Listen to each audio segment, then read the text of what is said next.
Did you know that over 68% of PIP tribunals are overturned in the claimant's favour? And let's not even start on what happens in an employment tribunal if you take your employer to court for disability discrimination. And this is one of the reasons why I built the Justice Journals and the different tools and resources that are in it. It's to help you know how to advocate yourself the best for your disability, whether it be with an employer, PIP, or even DWP. Now, one of the biggest things that most people struggle with when it comes to dealing with anything regarding their disability and advocating for it in a formal way, so either for a PIP manual reconsideration or even a PIP application, or asking for reasonable adjustments at work, or even going down the route of disability discrimination in a tribunal, is this number one thing, and it is the language that you use and the evidence that you have to support those things that you are communicating to any of the entities that I've just stated. And this is where I'm definitely going to be helping you out, number one, in this video, but also over at the website where I have built a little tool for you to use called Justice Writer Pro. Now, more about that towards the end of this, but let's get into dealing with evidencing your disability, particularly for PIP tribunals in this video to start with. And depending on the questions and the things you ask me in the comments, I can do more different videos. So let me know what you're struggling with in the comments after you watch this video. So let's talk about, first of all, the very first thing you need to know, which is how exactly does a manual reconsideration work for PIP? So this is the stage that you normally come to if you've applied for PIP, you haven't been successful. The first thing you do is ask for a mandatory reconsideration. Now, first of all, the time limit, whatever you're dealing with when it starts to get into a formal setting, either a PIP reconsideration, employment tribunal, issue at work, or even DWP, are time limits.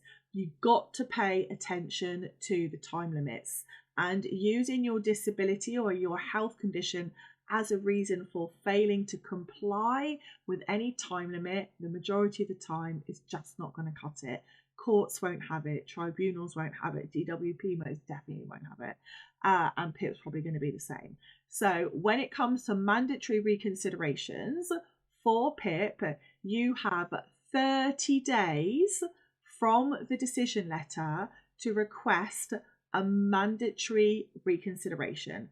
30 days is 1 calendar month. It's not very long, especially when you need to get all of the other things which I'm going to be telling you about in the next few minutes. And if you are now a member of the Justice Journals, you're going to be living your best life on this point alone, because you would already have all of the stuff that I'm going to be telling you about ready, because you would have had all of the tools and resources that you can get over at the Justice Journals. So within this mandatory reconsideration letter, what exactly do you have to have? And what do you send in when you're requesting the mandatory reconsideration? So number one, you've got to send in their original decision letter. And please don't think they'll know who I am, they'll have this information, because when I tell you the levels of incapability when it comes to admin at PIP and DWP is like minus next level 101, right? Trust me, don't rely on them being able to find your information, and they might almost use it as a reason not to process your manual reconsideration. They might say you haven't submitted everything we need in order to treat your mandatory reconsideration for PIP. So send in the original decision letter, not the original, a copy of the decision letter. Keep the original, keep it at home, send in a copy. And with that, you need to be sending in fresh evidence. Now, if you're a member of the Justice Journals, you're going to have this little baby already, and this is literally your golden road, your golden nugget to evidencing the things that you need to evidence. Trust me, the health journal from the Justice Journals makes it almost impossible for anyone to deny the fact that you provided evidence. Just one of the things. But we can't talk about it because you will know, if you've got it, that you are not allowed to publish the interior of this anywhere online. It is for your eyes only, and of course, the assessors. Now, I'm going to be real with you here with the facts, because most people do not have the right evidence, right? There's evidence and evidence, because a lot of people don't submit the right evidence for the mandatory reconsideration. Only 20 to 25% of mandatory reconsiderations succeed, right? So that is massive. So when I tell you that preparation is a key to success, trust me on that, it is a key to your success. So the next thing you need to be including is something called an evidence bundle. Now, a bundle is a legal, like a legal word really, and it doesn't matter what area you're in. A bundle is where it's like just a file where all of the evidence is going to be put together. So you will need an evidence bundle for your mandatory reconsideration. This is 101. You've got to have this. Now, if you don't know exactly what to put inside an evidence bundle, I am going to be leaving a little freebie link down below where you can get a little checklist, and that will help you out. Make sure you go through the checklist and make sure you tick it all off. And again, when we're talking about anything related to how our disability affects our life adversely, at this point, when it comes to expressing that and evidencing that, the health journal from the justice journals is literally going to be, I can't express how important this document is to you, right? Because it is not about what conditions you have, it's how you evidence how they are every day affecting you adversely. So this is a lot more than a planner. You'll know if you've got it. So have a little look inside there.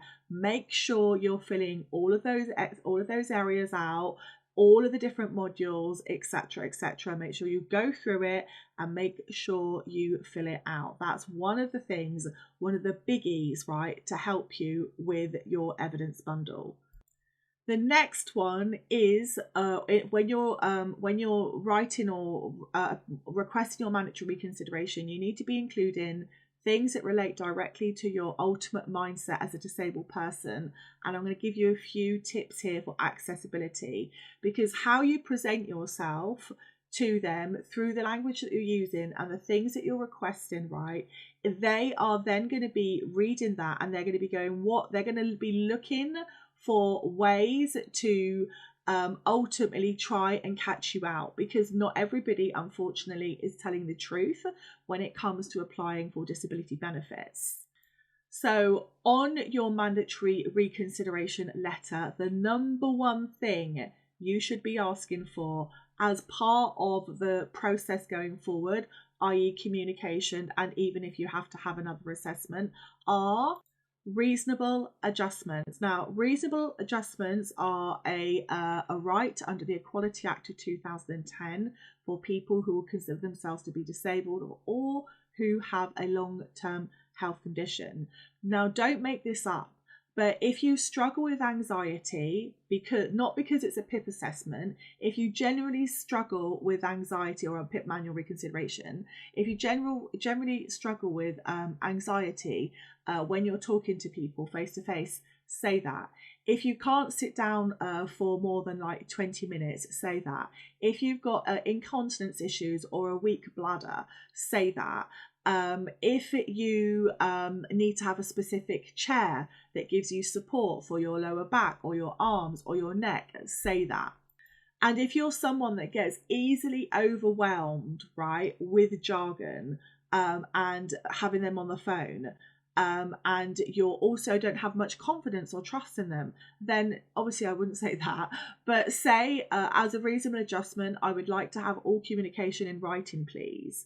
I love it when whenever I deal with anything that's formal, I always do this anyway. One, because of memory. Two, I take meds, so memory, and also it helps you clearly understand exactly what they're asking of you, and it helps you have an audit and like an audit trail back through all of the communication, which when things start to expand from a mandatory reconsideration to maybe an appeal or anything else, you're going to need to have all of that documented.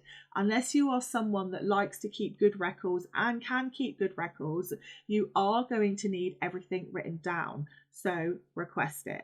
And this is particularly useful if you have a support worker or a buddy or someone you need to be taken with you for mandatory reconsiderations or reassessments or even tribunal.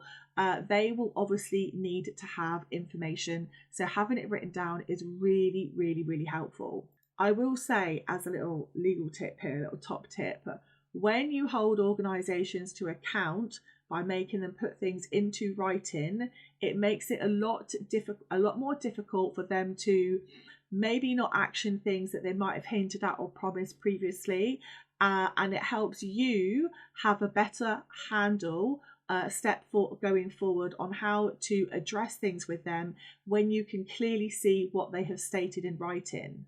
And on that point, if they're being vague by saying something like, and I've seen this recently on an access to work application, you have not met the minimum criteria, and they haven't said what the minimum criteria is, when in actual fact, you can go and look at it on the website and that person did actually qualify for it.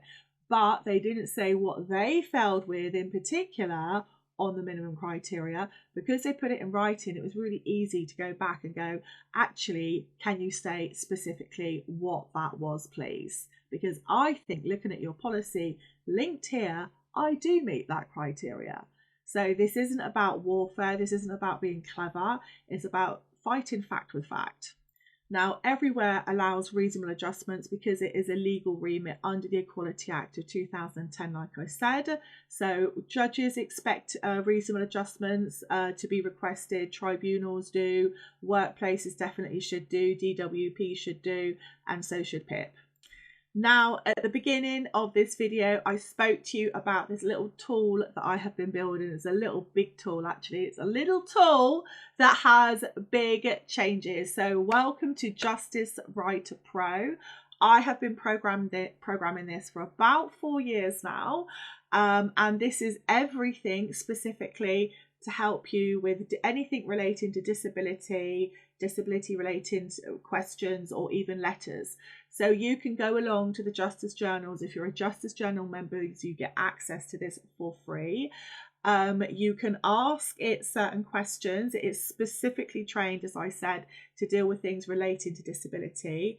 Caveat, it is not to be used instead of a legal, like a lawyer's letter or something like that.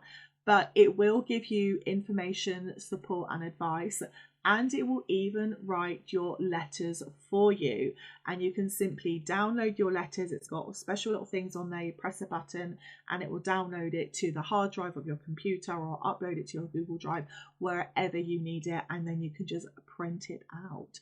So if you are someone that struggles with having the right vocabulary, not knowing how to phrase things, and using qualifiers, so certain things as a disabled people, like the Equality Act and things like that, if you don't really know what little bits to be picking out, then don't worry, because Justice Writer Pro will do it for you. As I said, this is a perk at the moment, a special little treat just for the Justice Journals members over on the website. You've got the right to up to 3 letters, sometimes a little bit more, 3 letters every single month. So you can carry on using it for lots of different things. You don't have to go and wait ages at the CAB. You don't have to go and pay people a lot of money anymore to help you write these letters and put things into a phraseology and a terminology that is going to have perhaps a little bit more weight to it, have a bit more punch to it, because it's very comprehensive. That's all I'm going to say on that one. Thanks for watching, guys. Thanks for subscribing, and thank you for keeping the disability community strong and discriminative free.